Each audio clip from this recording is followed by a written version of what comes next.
the DJI Osmo Pocket 4 didn't change much on the outside. But these 5 upgrades change how you shoot video. DJI Osmo Pocket 4 uses a 1-inch sensor like Pocket 3, but this is a new upgrade sensor. You can shoot photo at 4x resolution. You can record 10-bit video in full D-Log. D-Log was usually only found on DJI's more professional cameras, and it helps capture a wider dynamic range. So now the Pocket 4 combines that with the new sensor to record up to 14 stops of dynamic range. In real-world use, this means you can preserve a lot more detail in both highlights and shadows. Even in tricky lighting, you don't have to sacrifice one for the other. And in low light, it also reveals more shadow detail with a cleaner overall image. The Pocket 3 already impressed with 4K 120, but the Pocket 4 doubles that to 4K 240, making it the first consumer camera on the market to offer this. This gives you even more flexibility in post.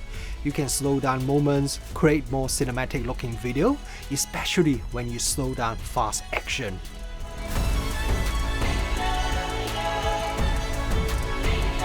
Normally, your slowest shutter speed is tied to your frame rate.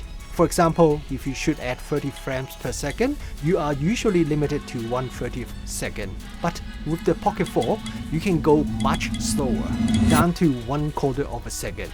When you combine that with the built-in gimbal, you can create really interesting, almost dreamlike motion blur effect that are very difficult to create on most other cameras. Pocket 4's gimbal also allows subject tracking. With the latest Active Track 7.0, Pocket 4 can track people, animals, cars, pretty much anything. And it does it reliably. Even in busy environments, it can track the subject very well. So you don't have to worry about losing tracking easily. This is especially useful when you are shooting solo. You know you will stay in the shot without constantly checking framing. For such a small camera, Pocket 4's low light performance is already solid thanks to the 1-inch sensor and f2 lens. But there is now a new magnetic field light bundled with the Creator combo, and it is super handy. The field light is not just for dark scenes. You can also use it to balance your subject when you are in shadow. You also have adjustable brightness and color temperature too, so you can fine-tune the light output depending on the scene. So yeah, there are some really useful upgrades, even though